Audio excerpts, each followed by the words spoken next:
Capital of Black Recordings is pleased to present an unabridged recording of With More at Corunna by G.A. Henty.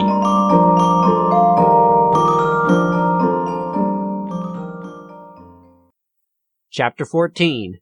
An Independent Command. As they left the village, the Portuguese lieutenant burst into a sudden fit of laughter. "What is it, Lieutenant?" Terrance asked. "I am laughing at the way in which you, who, as you tell me, have only been 6 months in the army, without hesitation organize what is really a rising against the authorities, you having already taken representatives of the junta prisoners." "Yes, but you must remember that they took upon themselves to endeavor to forcibly possess themselves of the treasure in my charge." "That is true enough. Still, you did capture them. You treated them with considerable personal indignity, imprisoned them, and threatened their lives. Then you incite, say, 2,500 Ordinacas to break open magazines." No, Lieutenant, I did not incite them. You will remember they expressed a desire to march under my command to fight against the French. I simply pointed out to them that they had no arms, and asked if they could get any, and hearing that there were plenty lying useless a few miles away, suggested that those arms would do more good in their hands than stowed away in magazines. Upon their agreeing with me on this head, I advised them to proceed in a quiet and orderly way, and to have no rioting or disturbance of any sort. I said that if they, after arming themselves, came to me and still wished to follow me, I would undertake to command them. You see, everything depends upon the manner in which the thing is put. But you must remember, Signor, that the junta will naturally view the matter in a light in which their representatives will place it before them. "I think it unlikely," Terrance replied, "that they will have any opportunity of doing so. I took care that they were removed from the window before I met the deputies of the men. They will consequently be unaware of the arrangements made, and will perhaps go out as soon as we have left and try to persuade the men to follow and attack us. As it was possible that they might take this course, I took the precaution of sending out one of the muleteers with instructions to mention casually to the men that I was leaving the 3 fellows behind me, and that it might be as well for them to confine them under a guard so as to prevent their going to Oporto at present and making mischief." "I agree with you, Signor, that they are certainly not likely to make any report as to the proceedings here." "I fancy not. In fact, I should not be at all surprised if at the present moment they are hanging from the windows of the house of the man they caused to be murdered. They will most richly deserve their fate, and it may save us some trouble. No doubt the junta will hear some day that the Ordinacas here rose, killed the 3 members of their committee, obtained arms at Castro, and marched into the mountains. The junta will care nothing whatever for the killing of its 3 agents. Plenty of men of the same kind can be found to do their work. That the muleteers afterwards fell in with a British officer and placed themselves under his command will not concern the junta one way or the other, and they will certainly be a great deal more useful in that way than they would be in remaining unarmed here. They may even, when the French once get in motion, come to regard the affair altogether as satisfactory. If all the new levies were to act in exactly the same way, Portugal would be very materially benefited." "But how are you going to feed them?" "That is a rather serious question. I suppose they will have to be fed in the same way as other irregular bands. However, I shall consider myself fully justified in devoting 1/5 of the money I am carrying to that purpose. I obtained from Villiers £5,000 to enable Romana to support the levies he is raising. Those levies will be for the most part unarmed, and therefore practically useless. And as these Portuguese will be at any rate fairly armed, and are likely to be of very much greater service than a horde of Galician peasants, a portion at least of the money can be very much more usefully employed in feeding them than were it all given to Romana. I have no doubt whatever that when I explain the circumstances to General Craddock, he will entirely approve of my appropriating a small portion of the money that Villiers has chosen to throw away on Romana. When you return, I shall get you to carry a report from me to the General, stating what I have done. I have no doubt he will warmly approve of it." On approaching Castro, they made a detour to avoid the town. There may be more representatives of the junta there, Terrence said, and we may have even more trouble with them than we had with the last. I don't want any more bother, especially as I have much greater interest in the money now than I had before. I have not a shadow of belief in those bands of Portuguese peasants, but I do think that, with the aid of my 2 troopers, I shall be able to lick these fellows into some sort of shape, and to annoy Soult if I cannot stop him. I hope they will find a good supply of powder besides the muskets and ammunition at Castro. We shall want it for blowing up bridges and work of that sort. I wish I could go with you, Harada said. I really don't see why you should not. I would take the blame on my own shoulders. One of your troopers could carry my report to the general, and I will say that under the circumstances I have taken upon myself to retain you with me in order to assist me in drilling and organizing this band, conceiving that your services with me will be very much more useful than with your regiment.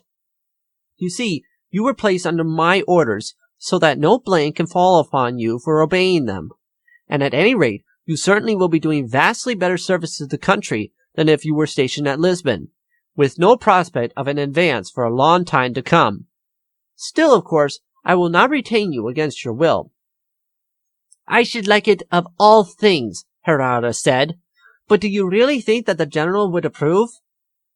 I have not the least doubt that he would, and at any rate, if he did not, he would only blame me and not you. Your help would certainly be invaluable to me, and so would that of your men. They are all picked soldiers, and if we divided the force up into 12 companies, they would very soon teach them as much drill as is necessary for work like this. Each trooper would command one of the companies. My 2 orderlies would act as field officers. You would be colonel, and I should be political officer in command. Harada burst into a fit of laughter. You are the strangest fellow I ever met, Signor. Here is a very serious business, and you take it as easily as if it were a game of play. However, it does seem to me that we might do some good service. At any rate, I am quite willing to obey your orders. It would be an adventure to talk of all one's life. That is right, Terrence said, and there will be some credit to be gained too. Indeed, we can safely say that our band will be very much better organized than 19 out of 20 of the irregular bands. The track they followed was a very bad one, and the point at which they regained the main road was 8 miles north of Castro.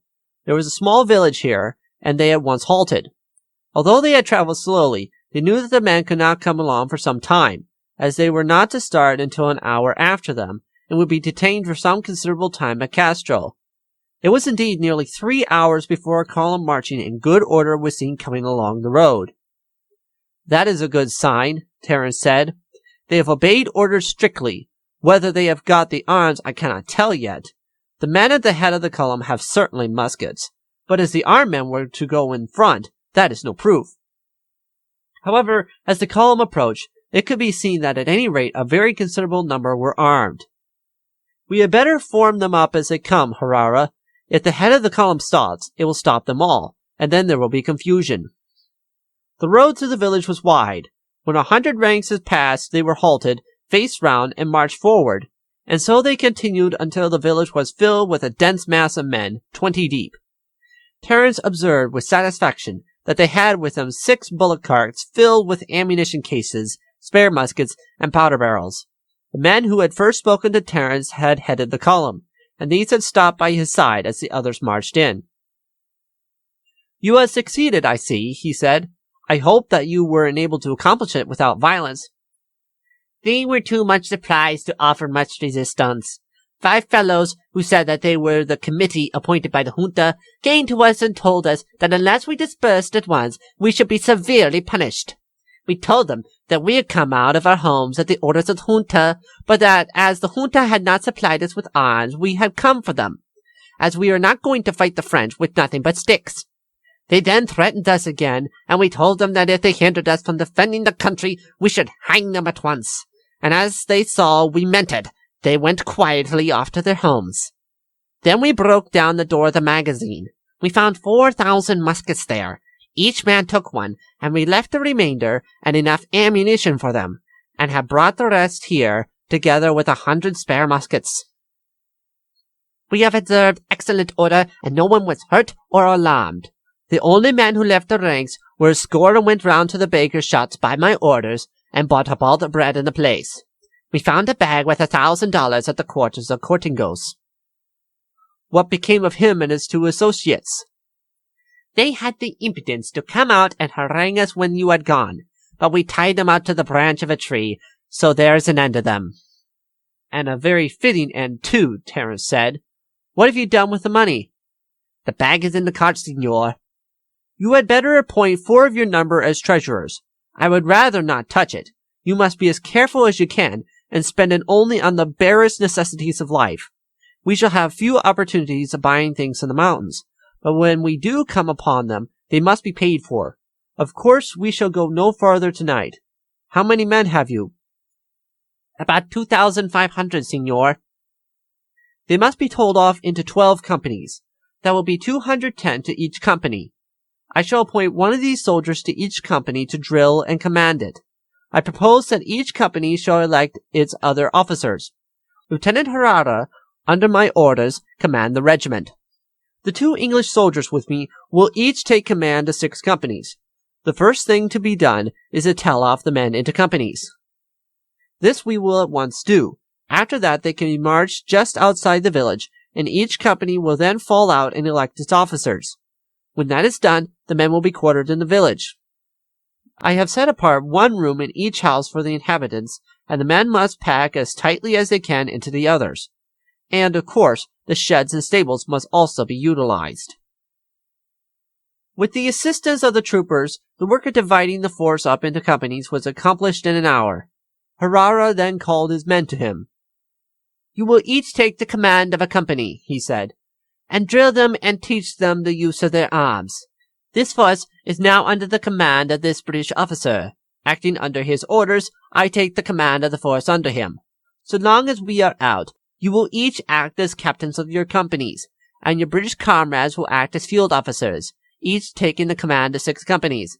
We are going to hinder the advance of the French, and to cut their communications with Spain.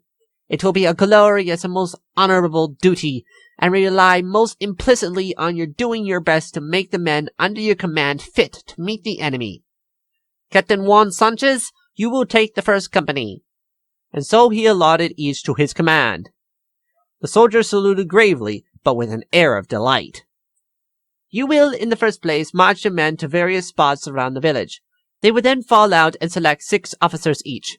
You will see that each man knows the number of his company, so that they can fall in without hesitation as soon as the order is given. While you are away, we shall examine the houses and allot so many to each company. In the meantime, Terrence had been similarly instructing the 2 orderlies. Although standing at attention, a broad grin of amusement stole over their faces as he went on. I did not expect this any more than you did, he said, but my orders were open ones, and were to assist General Romana in hindering the advance of the French, and I think that I cannot do so better than by augmenting his forces by 2,500 well-armed men. I greatly rely upon you to assist me in the work. You will, as you see, each occupy the position as field officers, while the Portuguese troopers will each have the command of a company. In order to support your authority, I shall address you each as major, and you can consider that you hold that rank as long as we are out with this force. I have seen enough of you both to know that you will do your duty well. You will understand that this is going to be no child's play. It will be a dangerous service. I shall spare neither myself nor any under my command. There will be lots of fighting and opportunities for you to distinguish yourselves, and I hope that I shall be able to speak in high terms of you when I send in my report to General Craddock. We will do our best, sir, Andrew McWhitty said. How are we to address you? I shall keep to Mr. O'Conner, and shall consider myself a political officer with supreme military authority. Your titles are simply for local purposes, and to give you authority among the Portuguese. We don't know enough of the lingo to give the words of command, sir, William Bull said. That will not matter. The Portuguese dragoons will teach them as much drill as it is necessary for them to know. If you have to post them in a position, you could do that well enough my signs. But at the same time, it is most desirable that you should both set to work in earnest and try to pick up a little of the language. You both know enough to make a start with, and if you ride every day with one or other of the captains of companies, and when they are drilling the men, stand by and listen to them, you will soon learn enough to give the men the necessary orders. As a rule, the two wings will act as separate regiments. Each of them is rather stronger than that of a line regiment at its full war strength, and it will be more convenient to treat them as separate regiments, and, until we get to the frontier, march them a few miles apart. In this way, they can occupy different villages and obtain better accommodation than if they were all together. They have money enough to buy bread and wine for some time. You and the captains under you had better each form a sort of mess. You will, of course, draw rations of bread and wine, and I will provide you with money to buy a sheep occasionally or some fowls to keep you in meat. The two troopers walked gravely away, but as soon as they were at a little distance, they turned round the corner of a house and burst into a shout of laughter. "How are you finding yourself today, Major McWhitty?" "Just first rate, and how is yourself, Major Bull?" And they again went off into another shout of laughter. "This is a rum start, and no mistake, McWhitty." "Aye, but it is not an unpleasant one, I reckon. Mr. O'Connor knows what he is about, though he is little more than a laddie. The orderly, who brought our orders out to go with him, said that he had learned from one of the general's mess waiters that the general and the other officers were saying that the young officer had done something quite out of the way, and were paying him compliments on it, and the general had put him on his own staff in consequence, and was saying something about his having saved the wing of his regiment from being captured by the French. The man had not heard it all, but just scraps as he went in and out of the room with wine. But he said it seemed something out of the way, and mighty creditable. And now, what do you think of this affair, Bull?" "There is one thing, and that is that there is like to be, as he said, plenty of fighting. For I should say that he is just the sort of fellow to give us a chance of it, and I do think that these Portuguese fellows really mean to fight." "I think that myself. But there is no answering for these brown-skinned chaps. Still, maybe it is the fault of the officers as well as the men." "It will be a rare game anyhow, McWhitty. At any rate, I will do my best to get the fellows into order. He is a fine young officer and a thorough gentleman, and make no mistake. He goes about it all as if he had been accustomed to command 2 regiments all his life, and these Portuguese fellows seem to have taken to him wonderfully. At any rate, it will be a thing for us to talk about all our lives, how we were majors for a bit, and fought the French on our own account." "Yes, if we get home to tell about it," McWhitty said cautiously. "I dinna think we can reckon much on that. It is a desperate sort of a business, and he is over young to command." "I would rather have a young officer than an old one," Bull said carelessly, "and though he is Irish, I feel sure that he has got his head screwed on the right way. Look how well he managed last night. Why, an old general could not have done better. If he hadn't caught those 3 fellows in a trap, I doubt whether we should have got out of the scrape. 16 or 17 men against over 2,000 is pretty long odds. We should have accounted for a lot of them, but they would have done for us in the end." "You are right there, Bull. I thought myself that it was an awkward fix, and certainly he managed those Portuguese fellows well, and turned the lot round his little finger. Aye, he knows what he is doing perfectly well, young as he is." "Well, we had best be off to look after our commands." Bull laughed. "I suppose they will call mine the 1st Regiment, as I have the right wing." While the men were away, Terrance and Herrera, with the head man of the village, went round to all the houses and marked on pieces of paper the number of men who could manage to lie down on the floors and passages, with the number of the company, and fixed them on the doors. They also made an arrangement with the proprietor of a neighboring vineyard to supply as much wine as was required, at the rate of a pint to each man. When the men returned, 4 men were told off from each company to fetch the rations of bread, and another 4 to carry the wine. They were accompanied by one of the newly elected sergeants to check the quantity, and see that all was done in order. To prevent confusion, the companies were kept drawn up until the rations had been distributed. Then they were taken into their quarters, filling each room, attic, and cellar, barn, granary, and stable in the village. Then Terrence and Herrera in one room, and the troopers in another of the little inn sat down to a meal Terrance had ordered as soon as they arrived. The next morning at daybreak they marched off. Terrance rode at their head, Herrera at the rear of the regiment, and each captain at the head of his company. From time to time Terrance rode up and down the line and ordered the men to keep step. "It is just as easy," he said to the captains, "for men to do so as to walk along anyhow, and they will find that the sound of all the footfalls together helps them to march steadily and lessens fatigue. Never mind about the slope of their muskets. You must not harass them about little things, else they will get sulky. It will all come gradually." 4 marches of 20 miles each took them over the mountains in 4 days. The Portuguese marched well, and not a single man fell out from the ranks, while at the end of the day they were still fresh enough to allow of an hour's drill. Even in that short time, there was a very appreciable difference in their appearance. They had already learned to keep their distances on the march, to slope their muskets more evenly on their shoulders, and to carry themselves with a more erect bearing. The first 2 drills had been devoted to teaching them how to load and aim. The other 2, the changes of formation, from column into line and back again. "They would make fine soldiers, sir," Bull said on the 4th evening, after they have had 6 months' drill. "No doubt they would move more regularly," Terrance agreed, "but in mountain warfare that makes little difference. As soon as they have learned to shoot straight, and to have confidence in themselves, they will do just as well holding a defile or the head of a bridge as if they had been drilled for months. We must get hold of some horns of some sort, and they must learn a few simple calls, such as the advance, retire, form square, and things of that sort.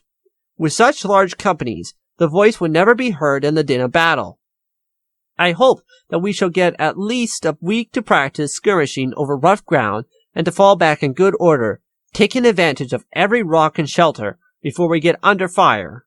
Do you know anything about blowing up bridges?" "Not me, sir. That is engineer's business." "It is a thing that troopers ought to know something about too, Bull.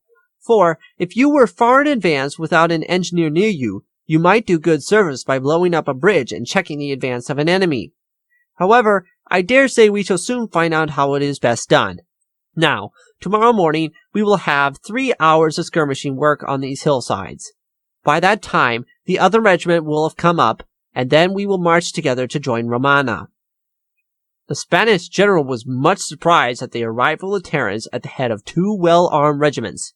His force had swelled considerably in point of numbers, for he had sent messengers all over the country to the priests, and these, having a horror of the French, had stirred up the peasants by threats of eternal perdition if they came back, while Romana issued proclamations threatening death to all who did not take up arms.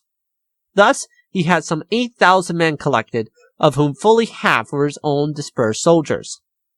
He received Terrance with effusion. "Have you brought me arms?" was his first question. "No, sir. No transport could be obtained in Lisbon, and it was found impossible to dispatch any muskets to you. I have, however, 4,000 pounds in dollars to hand over. At starting, I had 5,000, but of these I have, in the exercise of my discretion, retained 1,000 for the purchase of provisions and necessaries for these 2 Portuguese regiments, which are under my command, and with which I hope to do good service by cooperating with your force. Have you not found great difficulty in victualling your men?" "No, I have had no trouble on that score," the Marquis said. "I found that the magazine of provisions had been collected for the use of General Moore's army on Montreux, 3 miles from here, and have been supporting my troops on the contents. The money will be most useful, however, directly we move. Fully half of my men have guns, but the Galician peasants are accustomed to the use of arms. I wish that it had been more, but 4,000 pounds will be very welcome. Do you propose to join my force with your regiments?" "Not exactly to join them, General. My orders are to give you such assistance as I can, and I think that I can do more by cooperating with you independently. In the first place, I do not think that my Portuguese would like to be commanded by a Spanish general. In the second place, it would be extremely difficult to feed so large a body of troops in these mountains, and the smaller the number, the more easily can they move about. Besides, In these defiles, a large force of undisciplined men could not act efficiently, and in case of a reverse, would fall rapidly into confusion. I propose to use my force as a sort of flying column, cooperating with yours. Thus, if you attack the head of a column, I will fall on their flank or rear, will harass their line of communication, blow up bridges, and destroy roads, and so render their movements slow and difficult. By such means, I should certainly render you more efficient service than if my regiments were to form a part of your force. Perhaps that would be best, Romanus said. Could you supply me with any ammunition? For though the peasants have guns, very few have more than a few rounds of ammunition, and even this is not made up into cartridges. That I can do, sir. I can give you 20,000 rounds of ammunition and 10 barrels of powder. I have no lead, but you may perhaps be able to obtain that. Yes, the priests in fact have sent in a considerable amount. They have stripped the roofs off their churches. That will be a most welcome supply indeed, and I am heartily obliged to you. The gift of the ammunition had the effect of doing away with any discontent the Spaniard may have felt on finding that Terrence was going to act independently of him. It had indeed already flashed across his mind that it might be unpleasant always to have a British officer with him, from whose opinion he might frequently differ, and who might endeavor to control his movements. He had hardly expected that, with so much on their hands, and the claims that would be made from Oporto for assistance, they would have sent any money, and the $16,000 were therefore most welcome, while the ammunition would be invaluable to him. Terrence had taken out his share of the money, and the cart with the remainder for Romana was now at the door. The sacks were brought in. Romana called in 4 or 5 officers. The dollars were counted out, and a receipt given to Terrence for them. I will send up the ammunition up in half an hour, Marquis. I thank you greatly, Signor. I will at once order a number of men to set to work casting bullets and preparing cartridge cases. In the meantime, please let me hear what are your general's plans for the defense of Portugal. Terrence told him that he was unaware what were the intentions of the British general, but that, from what he had learned during the few hours that he was at Lisbon, he thought it improbable in the extreme that Sir John Cradock would be able to send any force to check the advance of the French upon Oporto. In the first place, he said, he is absolutely without transport, and in the second, Victor has a large army, and now that Saragossa has fallen, there is nothing to prevent his marching direct upon Lisbon. La Pice is at Salamanca and can enter Portugal from the east. The whole country is in confusion. With the exception of a force gathering under Lord Beresford, there is no army whatever.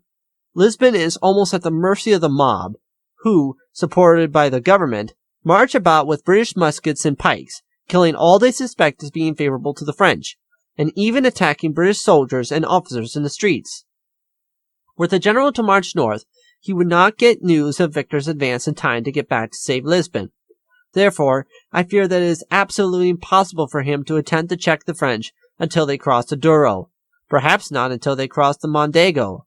The levies of the northern province are ordered to assemble at Villarreal, and I believe, from what I gathered on the march, that some thousands of men are there. But I doubt very greatly whether they are in a state to offer any determined resistance to Soult. That is a bad lookout, the general said gloomily. Still, we must hope for the best, as Spain will soon raise fresh armies, and so occupy the attention of the enemy that Soult will have to fall back. I am in communication with General Silveira, who will advance to Chavez. He has 4,000 men. He has written to me that the bishop had collected 50,000 peasants at Oporto, where they will probably do more harm than good, Terrence said scornfully. I would rather have half a regiment of British troops than the whole lot of them. It is not men that are wanted, it is discipline, and 50,000 peasants will be even more unmanageable and useless than 5,000 would be. By the way, General, I have now to inform you that General Cradock has done me the honor of placing me on his personal staff. I am glad to hear it, the Marquis said courteously. It will certainly increase your authority greatly. Terrence, leaving Romana, marched his troops to within a mile of Monterrey, choosing a spot where there was a wood which would afford some shelter to the troops, and would give them a supply of firewood. At Monterey, he would be able to purchase provisions, and he wished to keep them apart from Romana's men, whose undisciplined habits and general insubordination would counteract his efforts with his own men. The next 10 days were spent in almost incessant drilling and in practicing shooting. Bread and wine were obtained from Monterey, and he purchased a large flock of sheep at a very low price. The peasants, in their fear of the French, being very anxious to turn their flocks and herds into money, which could be hid away securely until the tide of invasion had passed. Laborious and frugal in their habits, these peasants seldom touched meat, and the troops were highly gratified at the rations supplied to them, and worked hard and cheerfully at their drill. Among so many men, there were naturally a few who were inclined to be insubordinate. These were speedily weeded out. The offenders were promptly seized, flogged, and expelled from the force, their places being supplied from among the peasants, many of whom were desirous of enlisting. Terrance sent these off, save a few he selected, to Silveira, as his own force was quite as large as could properly be handled. With improved food and incessant drill, the men rapidly developed into soldiers. Each carried a rough native blanket rolled up like a scarf over one shoulder. This was indeed the only point of regular equipment. They had no regular uniform, but they were all in their peasant dresses. There was no communication between them and Romana's forces, for the animosity between the two peoples amounted to hatred. The Portuguese would indeed have marched to attack them as willingly as they would have received the order to move against the French. During this week of waiting, Silveira with 4,000 men arrived at Chavez, and a meeting took place between him and Romana. Both had plans equally wild and impracticable. Neither would give way, and as they were well aware that their forces would never act together, they decided to act independently against the French. At the end of 8 days, the news came that Soult, having made all his preparations, had left Terrance on his march southward. Terrance had bought a quantity of rough canvas, and the men, as they sat round the fires after their day's work was over, made haversacks in which they could carry rations for 4 or 5 days. As soon as the news was received that Soult was advancing, Terrance ordered sufficient bread to supply them for that time, from the bakehouses of Monterey. 100 rounds of ball cartridges were served round to each, a light cart containing 8 barrels of powder, a bag with $1,000, and the tent was the only vehicle taken. And the rest of the ammunition and powder was buried deep in the wood, and the bulk of the money privately hidden in another spot by Terrance and Herrera. 12 horns had been obtained. Several of the men were able to blow them, and these, attached one to each company, had learned a few calls. Terrance and Herrera took their posts to the edge of the wood to watch the 2 regiments march past. "I think they will do," Terrance said. "They have picked up marvelously since they have been here, and though I should not like to trust them in the plain with Franceschi's cavalry sweeping down upon them, I think that in mountain work they can be trusted to make a stand." "I think so," Herrera agreed. "They have certainly improved wonderfully. Our peasants are very docile and easily led when they have confidence in their commander, and are not stirred up by agitators. But they are given to sudden fury, as is shown by the frightful disorders at Lisbon and Oporto. However, they certainly have confidence in you, and if they are successful in the first skirmish or two, they can be trusted to fight stoutly afterwards." Thank you for listening to Capital Black Recordings. I hope you have enjoyed this recording of With More at Corunna by G.A. Henty.